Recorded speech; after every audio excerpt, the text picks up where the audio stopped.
कौशल जी, गुरुदेव आपको कोटि कोटि प्रणाम। गुरुदेव, भगवान ने मनुष्य को इस संसार में अलग अलग कार्य, जैसे किसी को डॉक्टर, क्रिकेटर, इंजीनियर आदि के लिए भेजा है, तो हमें कैसे ज्ञात हो कि भगवान ने हमें उसी मार्ग के लिए चुना है जिस पर हम अभी चल रहे हैं? गुरुदेव कृपया मार्गदर्शन करें। वैसे बच्चा, ये तो कर्म के अनुसार निश्चित है, इसे भगवान ने नहीं भेजा है। पूर्व के हमारे कर्म, हमारा निश्चय पहले ही हो चुका है। भगवान की तरफ से मानव देह केवल भगवत प्राप्ति के लिए मिला। कर्म के अनुसार बहुत पढ़ा लिखा आदमी भी गरीब और बिना किसी व्यापार आदि के भी बहुत निम्न स्थिति में देखा गया, और बहुत ग्रेजुएट पढ़े लिखे। उसने कर्म तो बहुत बढ़िया किया, पढ़ाई एक तरफ, लेकिन पूर्व का उसका कर्म बिगड़ा हुआ, तो उसको कोई उन्नति का चांस नहीं दे रहा है। और ऐसे भी देखे गए कि कोई ग्रेजुएट नहीं है, ना रूप के हैं, ना रंग के हैं, ना ढंग के हैं, और वीआईपी व्यवस्थाएं हैं, सैकड़ों नौकर चाकर सब उसको बेच आवे बाजार में।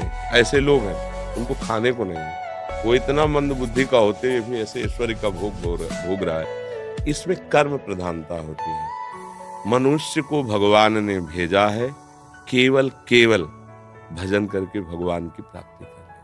ये कर्म साइड है, मुख्य है उद्देश्य भगवत तत्व का ज्ञान हो जाना, भगवत प्राप्ति हो जाना। बस इस बात को संसारिक जन नहीं जानते। जैसे बच्चा, तुम बहुत पढ़ लिख करके आखिरी पढ़ाई जिसे कही जाती हो पढ़ लो, बहुत अच्छे पद पे चले जाओ, बहुत रुपया पैसा कमा लो, खूब भोग लो, पर शरीर तो छूटेगा ना एक दिन। ये पता है ना तुम्हें? शरीर छूटेगा ना। जब छूटेगा तो फिर नया जन्म होगा, फिर तुम्हें नए से पढ़ना पड़ेगा, काका गागा सारी पढ़ाई बेकार, फिर नए से रुपया कमाना पड़ेगा, फिर नए से सुख सामग्री एकत्रित करनी पड़ेगी, फिर भोगो, फिर मरो, फिर नए से फिर सुनो। ये एक बार नहीं हुआ, करोड़ों बार हो गया है। अभी पहली बार थोड़ी आप आए हो, करोड़ों बार आज। अब की बार हमको ऐसा पढ़ाई पढ़नी है कि जहां से रुके वहीं से शुरू हो। वो है भजन। 100 बार राधा राधा बोला है और शरीर छूट जाएगा, तो 99 पॉइंट से नहीं चलोगे, 100 के ऊपर 1 2 100 प्लस नीचे नहीं उतरना। अगर आपको थोड़ा ज्ञान हुआ है तो मरने के बाद जब दूसरा जन्म होगा उसी ज्ञान से, तभी देखा जाता बालक होते हुए बड़ी बड़ी भागवतिक बुद्धि, उसका पूरा खजाना जमा है। बच्चा, जीवन का लाभ है कि राधा राधा बोलो और मन में रखो कि प्रभु मुझे ऐसा ज्ञान दो जिससे मैं आपको प्राप्त कर सकूं, और आपके इस सृष्टि में जो कर्म के अनुसार मुझे सेवा मिले उसे आपकी सेवा मान करके करूं। बस भगवान किसी को सुख या दुख कभी नहीं देते। आप सोचो, यहीं से हम तुम्हें उदाहरण देते हैं। हमारे देश के प्रधानमंत्री का उद्देश्य क्या है? मेरा पूरा भारत सुखी रहे। कोई भी बैठे उस पद पे, हम नाम किसी का संबोधन करके नहीं, उस पद का भाव क्या है? पिता की तरह पूरे देश की प्रजा का हित करना, पालन करना।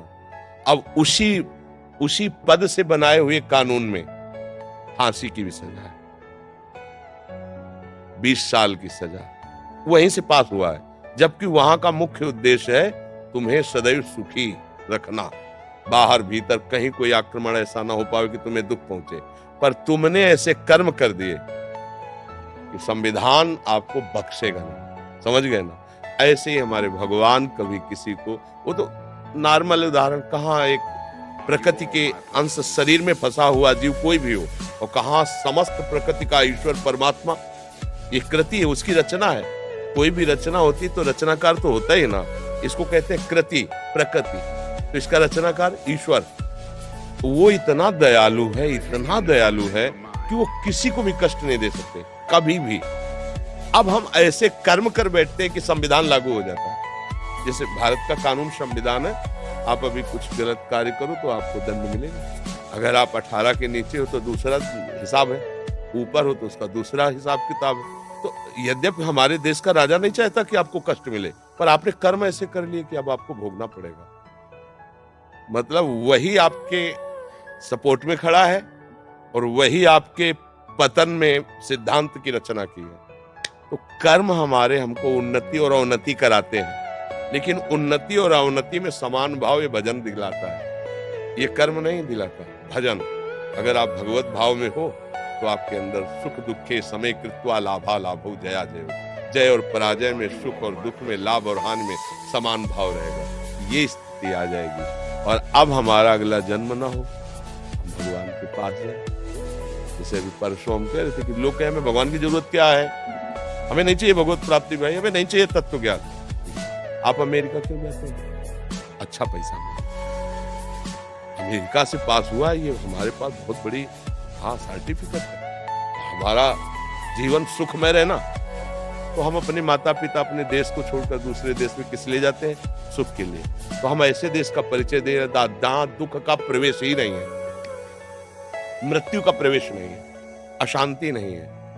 वो लोग कितना सुख होगा जब मरने का भय नहीं। अभी आप कुछ भी करो, मरने का भय लगा है, सुंदर सुंदर सब कुछ मिला है, लेकिन सब छूट जाएगा, हम मर जाएंगे। चाहे जितना घी पिए मर जाएंगे, चाहे जितना बैंक बैलेंस में मर जाएंगे, चाहे जितनी सुंदर पत्नी हो, पति हो, पुत्र, सब छूट जाएगा। धोखे का खेल है कि नहीं?